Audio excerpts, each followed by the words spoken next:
आज हम लोग नया चैप्टर स्टार्ट करने जा रहे हैं, रिडॉक्स रिएक्शन। ठीक है, रिडॉक्स रिएक्शन इसको हम लोग जनरली स्टोशियोमेट्री 2 भी कहते हैं। मतलब ये भी, इसमें भी हम लोग को बेसिकली स्टोशियोमेट्री की तरह कैलकुलेशन करना है। जैसे कि हम लोग स्टोशियोमेट्री में क्या करते थे, मास बैलेंस करते थे। ये जैसे कि क्या रहता था, A plus B is equal to C plus D. तो वहाँ पे हम लोग इसको क्या बोल सकते हैं, बैलेंस करते थे 2 3 लगा करके, इधर 2 या 4 कुछ भी लगा करके इसको हम बैलेंस किया करते थे। तो वहाँ पे क्या था, सिर्फ मास को बैलेंस करते थे। लेकिन रिडॉक्स रिएक्शन यहाँ पे हम लोग क्या पढ़ने जा रहे हैं कि यहाँ पे मास के साथ साथ चार्ज भी बैलेंस होगा। जैसे कि यहाँ पे एक कंपाउंड ए है और एक है बी, और इधर बन क्या रहा है सी प्लस डी। तो अगर ये 2 इलेक्ट्रॉन लूज कर रहा है, ये भी 2 इलेक्ट्रॉन लूज कर रहा है, इधर गेन कितना होना चाहिए, -3 -1। मतलब कि दोनों का, इधर का इलेक्ट्रॉन जो मिला है इसको, इधर जितना इलेक्ट्रॉन ये दिया है बराबर होना चाहिए। ये 4 इलेक्ट्रॉन लूज किया, इधर भी 4 इलेक्ट्रॉन गेन होना चाहिए। मतलब यहाँ पे हम लोग मास के साथ साथ चार्ज को भी बैलेंस करेंगे। ठीक है, तो ये हमारा दूसरा चैप्टर है, इसको हम लोग स्टोशियोमेट्री सेकंड भी कहते हैं। ठीक है, ये सेकंड स्टोशियोमेट्री का चैप्टर है। अब यहाँ पे हम लोग कुछ कुछ नया नया टर्म्स ही देखेंगे, उसमें से एक है एन फैक्टर। तो चलिए देखते हैं एन फैक्टर क्या होता है। तो the number of electrons transferred by one atom of a substance is called an factor. तो एक एटम से, जैसे कोई भी एटम, कोई भी एलिमेंट का अगर एक एटम हो, उससे जो नंबर ऑफ इलेक्ट्रॉन्स ट्रांसफ़र होता है, या तो वो देगा या लेगा, तो जितना भी इलेक्ट्रॉन दिया या लिया वही एन फैक्टर हो जाता है। जैसे कि ये अगर मान लेते हैं एक कंपाउंड है, ये बन जाता है A2+। मतलब क्या है कि 2 इलेक्ट्रॉन लूज कर दिया, ये 2 इलेक्ट्रॉन लूज कर दिया, तो इसका एन फैक्टर कितना हो जाएगा, 2 हो जाएगा। अब एक और एलिमेंट है, इसको हम बी ले लेते हैं। बी क्या बन जाता है, B-2। ठीक है, तो इसका क्या मतलब है कि 2 इलेक्ट्रॉन ले लिया है, तो इसका भी एन फैक्टर 2 हो जाएगा। इससे मतलब नहीं है कि दिया है या लिया है, वो कितना इलेक्ट्रॉन का ट्रांसफ़र हुआ है इससे फ़र्क पड़ता है।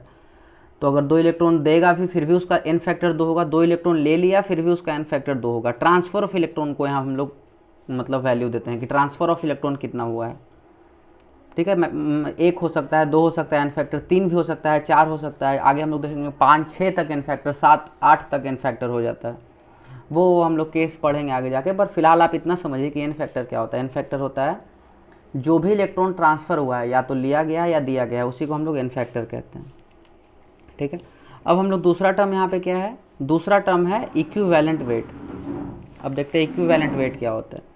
तो इक्विवेलेंट वेट क्या है, it is equal to molecular weight divide by n factor. Equivalent weight क्या होता है, molecular weight divide by n factor. N factor जैसे किसी भी, हाँ, और एक और चीज़, इक्विवेलेंट वेट कांस्टेंट नहीं होता है। हर रिएक्शन में उसका इक्विवेलेंट वेट अलग अलग हो सकता है। मान लेते हैं अगर किसी रिएक्शन, जैसे कि यहाँ पे हम एक एग्जांपल लेते हैं, ए नाम का एक सब्सटेंस है, ये एक रिएक्शन में A+1 बनाता है और एक रिएक्शन में A+2 बनाता है।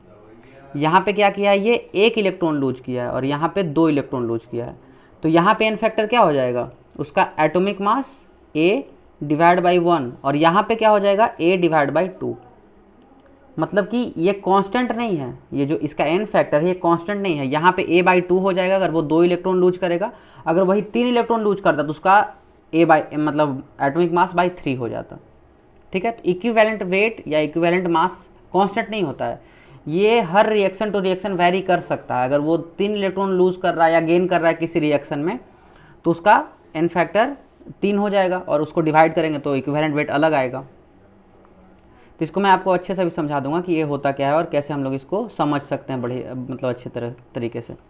एक एग्जांपल लेके यहाँ पे मैं दिखा रहा हूँ। एक एग्जांपल है, मैग्नीशियम का मास कितना होता है, 24 होता है, और इसका एन फैक्टर कितना है, 2। मतलब मान लेते हैं फिलहाल कि एन फैक्टर 2 है, होता है नहीं होता उससे मतलब नहीं है, मान लेते तो उसका एन फैक्टर दिया हुआ है 2, तो इसका इक्विवेलेंट वेट कितना होगा, इक्विवेलेंट वेट हो जाएगा 24/2 इज इक्वल टू 12 AMU। ठीक है, ये हो गया इसका इक्विवेलेंट मास, इक्विवेलेंट वेट, जो भी आप बोलना चाहें। ठीक है, अब देखते हैं एक और चीज़, ये बहुत इंपॉर्टेंट है मतलब समझने के लिए, law of equivalence. Law of equivalence क्या बोलता है, it states that one equivalent weight of one substance always combine with one equivalent weight of another substance. बोल रहा है कि किसी भी सब्सटेंस का एक इक्विवेलेंट वेट, जैसे कि यहाँ पे मैग्नीशियम है, तो मैग्नीशियम का एक इक्विवेलेंट वेट कितना होगा, 12।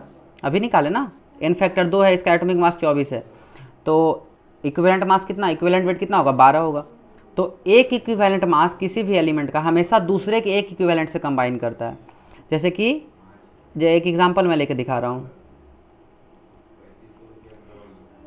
Mg का कितना है, Mg का है 12, ठीक है। सल्फ़र का कितना है, सल्फ़र का है 32/2 इक्वल टू 16। तो सल्फ़र का इक्विवेलेंट वेट कितना है 16, मैग्नीशियम का कितना है 12। तो ये 12 हमेशा इसका 12 ग्राम इसके 16 ग्राम से हमेशा कंबाइन होगा। कभी ऐसा नहीं हो सकता कि इसका 12 ग्राम इसके 24 ग्राम या 32 ग्राम के साथ कंबाइन हो। हमेशा ऐसा पक्का है कि एक इक्विवेलेंट वेट इसका 12 ग्राम इसके 16 ग्राम से कंबाइन होगा। जैसे कि एक और एग्जांपल लेते हैं, हाइड्रोजन का इक्विवेलेंट वेट कितना होता है, 1 होता है, क्योंकि आपको पता है ये H+ हो सकता है, तो एक 1/1 1 हो जाएगा। तो एक हाइड्रोजन मतलब 1 ग्राम हाइड्रोजन हमेशा 16 ग्राम सल्फ़र के साथ कंबाइन होगा। इसका मैं आपको एग्जांपल भी देके दिखाता हूँ। इसका एग्जांपल जैसे कि H2S है, इसमें सल्फ़र कितना है 32 ग्राम है और हाइड्रोजन कितना है 2 ग्राम है। तो आप देख रहे हैं ना 2 ग्राम कितने के साथ कंबाइन हो रहा है, 32 ग्राम के साथ, मतलब 1 ग्राम 16 ग्राम के साथ कंबाइन होगा। इसका क्या मतलब हुआ कि एक इक्विवेलेंट वेट सल्फ़र के एक इक्विवेलेंट वेट के साथ कंबाइन हो रहा है। उसी तरह कोई भी एटम हो, कोई भी एटम दुनिया में हो, हमेशा एक इक्विवेलेंट वेट दूसरे के एक इक्विवेलेंट वेट के साथ कंबाइन होता है। यही है लॉ ऑफ इक्विवेलेंस। इसको हम दूसरे टर्म में ऐसा भी कह सकते हैं, कि equivalent weight is the wait of a substance which combines with 1 gram hydrogen, क्योंकि इसका इक्विवेलेंट वेट 1 होता है, 8 ग्राम ऑक्सीजन, ऑक्सीजन का इक्विवेलेंट वेट 8 होता है, या 35.5 ग्राम क्लोरीन, ये सब फिक्स होता है। मतलब हाइड्रोजन का इक्विवेलेंट वेट हमेशा 1 रहेगा, ऑक्सीजन का हमेशा 8 रहेगा, क्लोरीन का हमेशा 35.5 रहेगा। मतलब इन सब का वैलेंसी कांस्टेंट है, इसलिए इन सब का इक्विवेलेंट वेट भी कांस्टेंट रहता है। तो 1 ग्राम हाइड्रोजन के साथ जो कंबाइन होगा वही उसका इक्विवेलेंट वेट है। ये समझने, अभी मैंने आपको बताया ना, जैसे कि 1 ग्राम हाइड्रोजन के साथ 16 ग्राम सल्फर कंबाइन होता था, तो क्या था इसका इक्विवेलेंट वेट कितना है 16। उसी तरीके से अगर कोई भी एलिमेंट है जैसे कि HCl है, इसका 1 ग्राम के साथ कितना कंबाइन होता है 35.5, तो इसका इक्विवेलेंट वेट कितना है 35.5। इसी तरीके से 1 ग्राम हाइड्रोजन या 8 ग्राम ऑक्सीजन या 35.5 ग्राम क्लोरीन के साथ जो कंबाइन करेगा, जितना मास ऑफ कोई भी सब्सटेंस का कितना मास इसके साथ कंबाइन कर रहा है वही उसका इक्विवेलेंट वेट होगा। अगर 1 ग्राम हाइड्रोजन के साथ 25 ग्राम X कंबाइन कर रहा है, X नाम का कोई एलिमेंट है जो 1 ग्राम हाइड्रोजन के साथ 25 ग्राम कंबाइन हो रहा है, तो उस X एटम का इक्विवेलेंट वेट कितना हो जाएगा 25। मोलिकुलर वेट से कोई मतलब नहीं है, यहाँ सिर्फ इक्विवेलेंट वेट का बात कर रहे हैं। इक्विवेलेंट वेट क्या है, molecular weight by n factor. तो यहाँ पे सिर्फ इक्विवेलेंट वेट का बात हो रहा है। तो 1 ग्राम हाइड्रोजन के साथ अगर 25 ग्राम X कंबाइन हो रहा है, मतलब उसका इक्विवेलेंट वेट 25 है, ठीक है। ये इसका मतलब होता है। लॉ ऑफ इक्विवेलेंस आपको समझ में आ गया हो कि लॉ ऑफ इक्विवेलेंस क्या होता है। अब यहाँ पे चलिए एक क्वेश्चन कर लेते हैं। सॉल्यूशन बोल रहा है कि calculate equivalent mass of sulphur given its valency ion factor is equal to 2। तो आपको पता है molecular mass, sorry equivalent mass क्या होता है, equivalent mass is equal to atomic mass by n factor. तो n फैक्टर कितना दिया है, n factor is equal to 2, और एटॉमिक मास कितना है, एटॉमिक मास है 32। इसका मतलब क्या है, इक्विवेलेंट मास कितना होगा, equivalent mass is equal to 32/2 is equal to 16, ठीक है। ये हो गया हमारा इक्विवेलेंट मास। एक और देखते हैं, अगर calculate equivalent weight of a substance which reacts as X gives X3 plus 3 electron, ठीक है। इसका मोलिकुलर मास सपोज दिया है m। इस सॉल्यूशन मान लेते, दिया नहीं पर मान लेते हैं कि इसका मोलिकुलर मास m है। मोलिकुलर वेट या एटॉमिक वेट ज़्यादा सही, इसलिए एटॉमिक वेट लिख देता हूँ। एटॉमिक वेट कितना मान लेते हैं, एटॉमिक वेट अगर m है तो यहाँ पे n फैक्टर कितना है, n फैक्टर मतलब कितना इलेक्ट्रॉन ट्रांसफ़र हुआ है, कितना इलेक्ट्रॉन ये दिया है या लिया है। तो यहाँ पे आप देख सकते हैं x से x+3 बना है, मतलब कि 3 इलेक्ट्रॉन दिया है, यहाँ पे 3 इलेक्ट्रॉन ये डोनेट किया है। इसका n फैक्टर कितना हो जाएगा 3। तो इक्विवेलेंट वेट कितना हो जाएगा,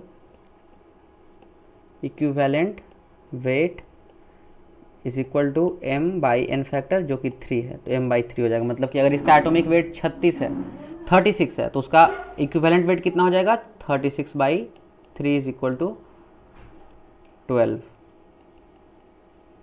ठीक है, इस तरह कोई भी जो भी एटॉमिक मास दिया हम लोग यहाँ पे इक्विवेलेंट वेट निकाल सकते हैं। तीसरा क्वेश्चन क्या है, find n factor of a substance whose molecular weight is 38 and equivalent weight is 19। बोल रहा है कि m इज इक्वल टू 38 और इक्विवेलेंट वेट कितना है 19। तो हमको पता है n equivalent weight is equal to क्या, m/n फैक्टर। तो n का वैल्यू क्या हो जाएगा, molecular weight by equivalent weight is equal to 38/19 is equal to 2। तो इसका n फैक्टर कितना होगा, n factor is equal to 2। ठीक है, ये हो गया हमारा एक और क्वेश्चन। तो ये हमारा इस तरह से हम लोग n फैक्टर निकाल सकते हैं। n फैक्टर होता क्या है, n फैक्टर होता है जितना भी इलेक्ट्रॉन डोनेट किया है या गेन किया है, जितना भी चार्ज डोनेट किया है गेन किया है उसी को हम लोग n फैक्टर कहते हैं। इससे मतलब नहीं है कि वो गेन किया या डोनेट किया है, मतलब ट्रांसफ़र होना चाहिए इलेक्ट्रॉन का।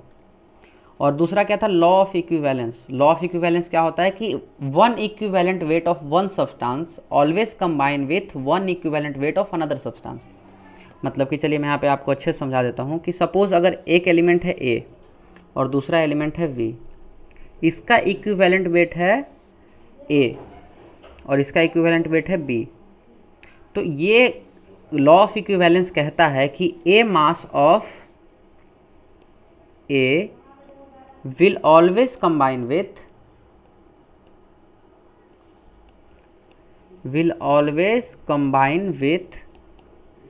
B mass of B।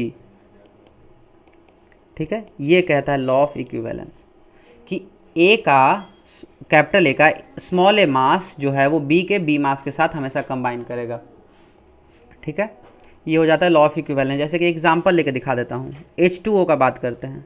पानी हम लोग सब फॉर्मूला जानते हैं, वाटर। हम लोग क्या जानते हैं, हाइड्रोजन का इक्विवेलेंट वेट कितना है, हाइड्रोजन का 1 है, ऑक्सीजन का कितना है 8 है। तो आप यहाँ पे क्या देख रहे हैं कि H2O में क्या है, H2O 2 ग्राम H और 16 ग्राम O दिख रहा है ना आपको। यानी कि क्या है, 2 ग्राम कितने के साथ कंबाइन किया, 16 ग्राम के साथ। यानी कि 1 ग्राम कितने के साथ कंबाइन करेगा, 8 ग्राम के साथ। तो आपको क्या दिख रहा है, एक equivalent weight of H always combined with one equivalent weight of oxygen. Hydrogen का एक इक्विवेलेंट वेट हमेशा ऑक्सीजन के एक इक्विवेलेंट वेट के साथ कंबाइन करेगा। इसी तरह कोई भी आप एग्जांपल, आप दुनिया में कोई भी एग्जांपल लेके आप सॉल्व कर सकते हैं। हर किसी का एक इक्विवेलेंट वेट दूसरे के एक इक्विवेलेंट वेट के साथ ही कंबाइन करता है। ठीक है, ये हो गया हमारा आज का टॉपिक, इक्विवेलेंट वेट, जिसमें हम लोग पढ़ना था। रिडॉक्स रिएक्शन का पहला टॉपिक यही है, equivalent weight, law of equivalence क्या होता है और फिर एन फैक्टर क्या होता है, ये सब समझना पहला एकदम बिगिनिंग में आपको यही सब समझना बहुत ज़्यादा जरूरी है। रिडॉक्स रिएक्शन में आगे जा करके आपको इसमें बैलेंस करना, इक्वेशन सीखना है, तो आपको एन फैक्टर का बहुत यूज़ पड़ेगा। एन फैक्टर से ही बैलेंस होता है। एन फैक्टर होता है कितना इलेक्ट्रॉन ट्रांसफ़र हुआ है, तो आपको चार्ज देख के निकालना होगा कि एन फैक्टर कितना है। तो ये आज के लिए इतना ही। अगर कोई डाउट है तो आप कमेंट सेक्शन में पूछ सकते हैं।